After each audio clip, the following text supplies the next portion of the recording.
Last video में देखा था कि एक ऐप में पॉप टू रूट किस तरह किया जाता है कि आप थर्ड या फोर्थ व्यू के ऊपर हैं और आप वहाँ पे एक बटन प्रेस करते हैं तो आप रूट कंट्रोलर यानी मेन स्क्रीन के ऊपर किस तरह आ सकते हैं।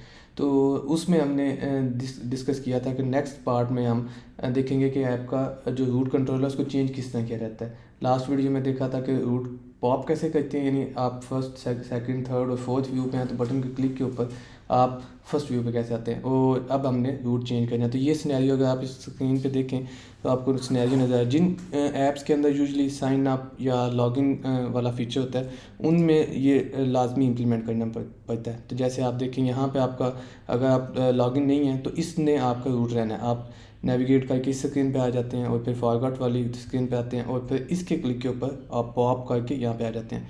और जब आप लॉगिन हो जाते हैं तो उसके बाद आपका रूट चेंज होकर होम आ जाएगा। इसमें फिर जब आप इन स्क्रीन पे नेविगेट करेंगे और बैक टू अगर हम इस स्क्रीन को बैक टू होम करते हैं तो हमें इस पे आ जाना चाहिए। तो हमने आज चेक करना है कि हम इस कंट्रोलर यानी इस रूट से इस रूट पे और इस रूट को चेंज किस तरह कर सकते हैं। तो उसके लिए हम एक सिंपल सी ऐप डिज़ाइन की है ये डेमो में। तो ये व्यू डिज़ाइन नहीं किया, सिंपल ऐप जस्ट डेमोस्ट्रेशन के लिए।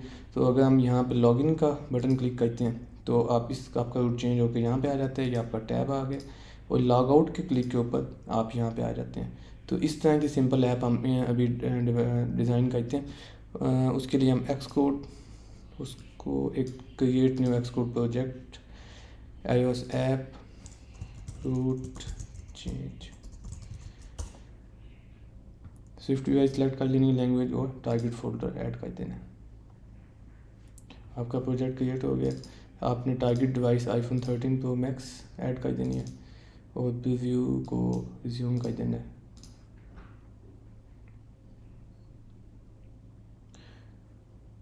ये आपका प्रीव्यू शो हो गया।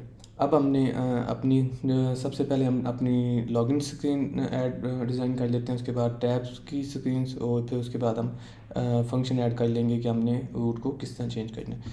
तो सबसे पहले हम कमांड शिफ्ट एन एक फ़ोल्डर क्रिएट करते हैं जिसमें व्यूज़ ऐड करते हैं। सबसे पहले हम स्विफ्ट यूआई का एक व्यू क्रिएट करेंगे जिसका नाम हम लॉगिन व्यू रख लेते हैं।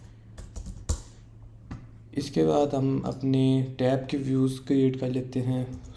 फर्स्ट को हम कहते हैं होम व्यू और सेकंड हम ऐड कर देते हैं सेटिंग व्यू। ये टैब के व्यूज़ आ जाएंगे और अब इसको हम डिज़ाइन कर लेते हैं।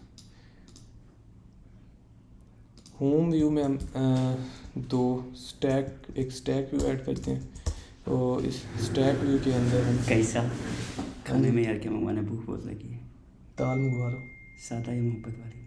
थोड़ी सी मोहब्बत, दाल मोहब्बत। दाल मोहब्बत। अच्छा, तो इसमें हम स्टैक ऐड करते हैं। स्टैक में हम दो टेक्स्ट फील्ड ऐड करते हैं। टेक्स्ट फील्ड ऐड करने से पहले हम इसकी स्टेट प्रॉपर्टीज़ ऐड कर देते हैं।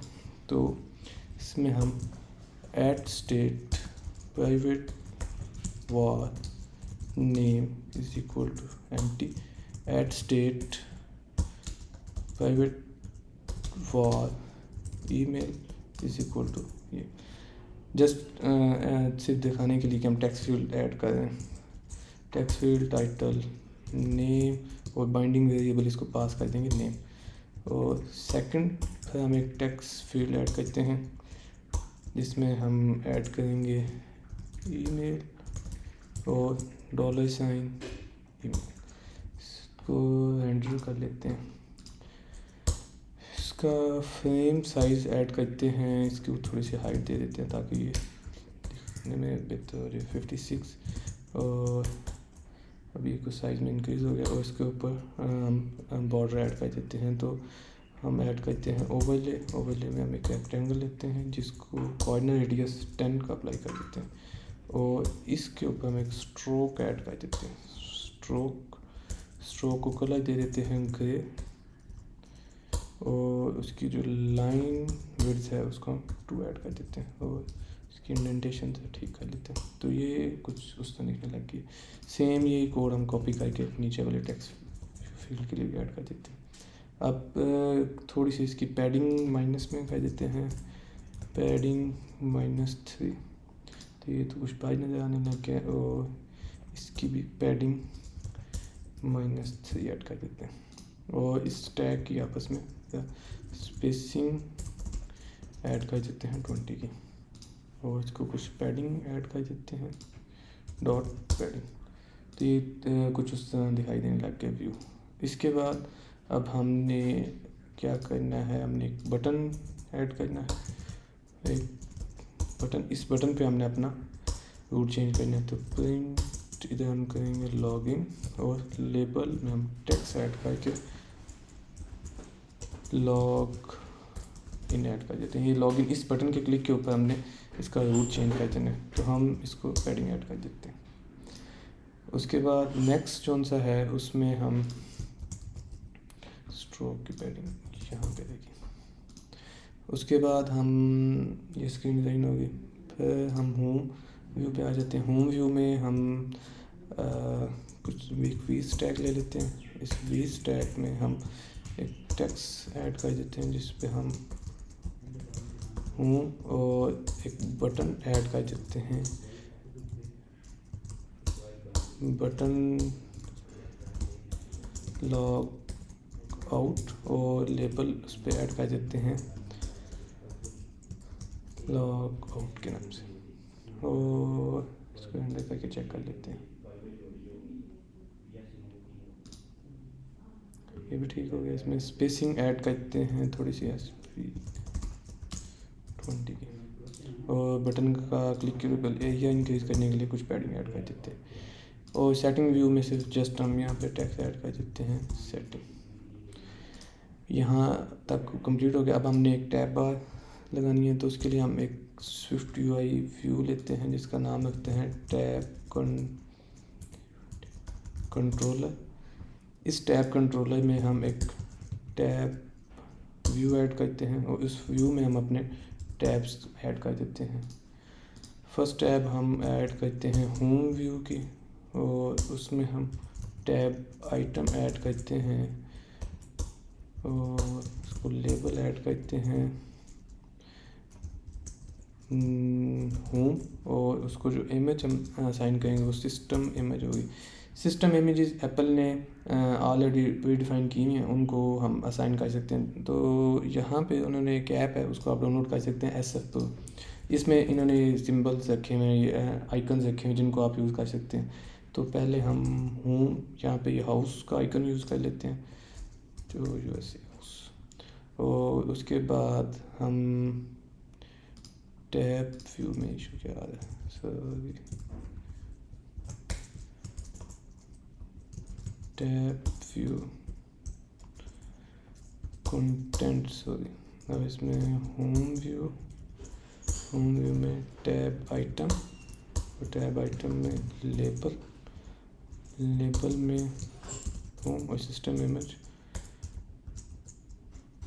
हाउस। इसको जूम करके चेक करते हैं, तो ये आपका आ गया। उसके बाद सेकंड हमने ऐड करना है सेटिंग व्यू और टैब आइटम लेबल, और यहाँ पे हम इसमें ऐड करते हैं सेटिंग। और सेटिंग का जो आइकन है वो SF Pro से हम चेक कर लेते हैं। उसके लिए हमने ऑलरेडी देखा है, गियर का जो आइकन है इसको हम यहाँ पे यूज़ कर लेंगे। तो ये भी यहाँ पे अब आ गया। तो अब हम इसको ऐप को रन करके, बल्कि इससे पहले हमें इसके कंटेंट व्यू में बनाना पड़ेगा। अब यहाँ पे आपका मेन काम होगा जिसमें आपने लॉगिन, अगर तो आपका लॉगिन है तो फिर आप लॉगिन वाली स्क्रीन पे आएंगे, और अगर आप लॉग आउट हैं तो आप फिर अगर लॉगिन है तो होम वाली स्क्रीन पे आएंगे, और अगर लॉग आउट है तो फिर आपने लॉगिन स्क्रीन के ऊपर आ जाना है।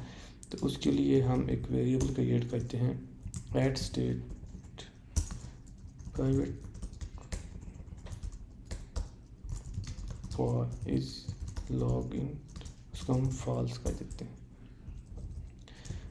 यहाँ पे हम एक ग्रुप क्रिएट करते हैं, और इस ग्रुप में हम डिफ़ाइन करते हैं कि इस लॉगिन, अगर तो लॉगिन है तो फिर आपने जाना है टैब कंट्रोलर पे, और इसको जेनेरिक करने के लिए एनी व्यू देना पड़ेगा। और अगर लॉगिन नहीं है तो फिर आपने लॉगिन वाली स्क्रीन पे मूव कर देना, लॉगिन व्यू, सॉरी इसको जेनेरिक एनी व्यू और लॉगिन में मूव कर जाना। अब इस ऐप को हम रन करके चेक करते हैं।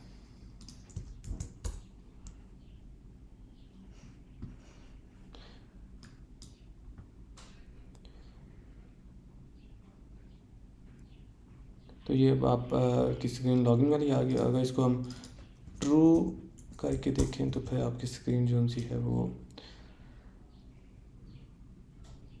टैब कंट्रोलर वाली आ गई है। तो अब हमने वो फंक्शनैलिटी ऐड करनी है कि हम इसका रूट कैसे चेंज कर सकते हैं। तो इसको फॉल्स कर देते हैं। तो उसके लिए हम एक क्लास क्रिएट करते हैं स्विफ्ट की, और लास्ट ट्यूटोरियल में भी हमने सेम इसी चीज़ को यूज़ किया था। रूट कंट्रोलर में हम इंपोर्ट करते हैं कंबाइन फ्रेमवर्क को, कंबाइन, और हम एक क्लास क्रिएट करते हैं रूट कंट्रोलर। इसमें हम एक वेरिएबल ले लेते हैं static let auth is equal to pass through subject. जो वैल्यू पास होनी है वो बूल टाइप की, और फेलियर में हम नेवर पास कर देते हैं, और इसको हम ऑब्जेक्ट क्रिएट कर देते हैं। अब पास थ्रू सब्जेक्ट लास्ट ट्यूटोरियल में भी हमने इस चीज़ को डिस्कस किया था कि ये ब्रॉडकास्ट टाइप ऑब्जेक्ट होता है, और जो व्यू इसको सब्सक्राइब करता है वो इसको लिसन करता है। जैसे ही इसकी कोई भी वैल्यू किसी भी कंट्रोलर से या किसी भी व्यू से चेंज होगी, जो भी इसको लिसन करेगा वहाँ पे इसकी वैल्यू चेंज हो जाएगी। अब स्विफ्ट यूआई में आपको पता है कि कोई भी स्टेट वेरिएबल जैसे ही चेंज होती है तो वो पूरा व्यू रेंडर होता है। जैसे ही वो रेंडर होगा तो उसकी बेस के ऊपर हम डिसीजन करवा लेंगे कि आपने लॉगिन स्क्रीन पे जाना है या होम की स्क्रीन पे जाना है। तो इसका कोड भी हम इसमें ऐड करते हैं। तो लॉगिन वाले स्क्रीन के अंदर हम होम बटन में ऐड करते हैं root controller dot auth dot send true के इसको अब ये लॉगिन हो चुका है। और होम कंट्रोलर में हम ऐड करते हैं root controller dot send input false, और इसको हम सब्सक्राइब करवाते हैं कंटेंट व्यू वाली स्क्रीन में। यहाँ पे हम इसको रिसीव करवाएंगे on receive root controller dot auth. अब जिस कंट्रोलर से भी जिस व्यू से भी इसकी वैल्यू चेंज होगी यहाँ पे वो लिसन हो जाएगी। हम यहाँ पे न्यू वैल्यू, और इसको हम असाइन कर देंगे इस login is equal to new value. तो अब जैसे ही इस न्यू वैल्यू में कोई वैल्यू आएगी ट्रू या फॉल्स, तो ये एक स्टेट ऑब्जेक्ट है जो आपको यहाँ पे नज़र आ रहा है, इस लॉगिन इसको रिसीव हो जाएगी। तो जैसे ही स्टेट वेरिएबल चेंज होता है स्विफ्ट पूरे व्यू का रेंडर करती है। रेंडरिंग में के बाद ये देखेगी कि आपने लॉगिन टैब कंट्रोलर पे जाना है या लॉगिन वाली स्क्रीन पे जाना है। तो अब हम इस ऐप को रन करके चेक करते हैं।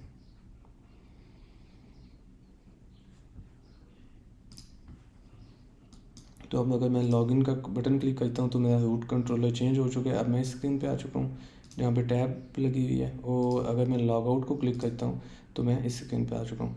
तो इस तरह आप ये चीज़ अचीव कर सकते हैं। अगर आप चाहते हैं कि ऐप बंद करने के बाद भी, मतलब अगर आप लॉगिन हैं और आप दोबारा इसको रूट चेंज को ओपन करें तो ये उसी स्क्रीन पे है, तो उसके लिए आपको यूज़र डिफ़ॉल्ट्स में इसकी वैल्यू सेव करवानी पड़ेगी। User defaults dot standard dot bool for key हम ऑथ ऐड कर देते हैं, और जैसे ही वैल्यू चेंज हो हम user default dot standard dot set value auth is equal to new value. तो अब अगर हम इसको ऐड करते हैं, can not convert for new value for key में हम ऑथ ऐड कर देंगे UTH। तो अब हम लॉगिन और इसको हम बंद करके दोबारा अगर ओपन करते हैं तो ये इसी स्क्रीन पे रहेगी। और अगर हम इसको लॉग आउट कर देते हैं और फिर ऐप दोबारा रन करते हैं तो लॉग, और यहाँ पे अगर मैं इसको कर देता हूँ बंद तो ये, तो इस तरह बड़े सिंपल और कम लाइन ऑफ कोड के थ्रू आप इस चीज़ को बड़ी एफिशिएंटली अचीव कर सकते हैं।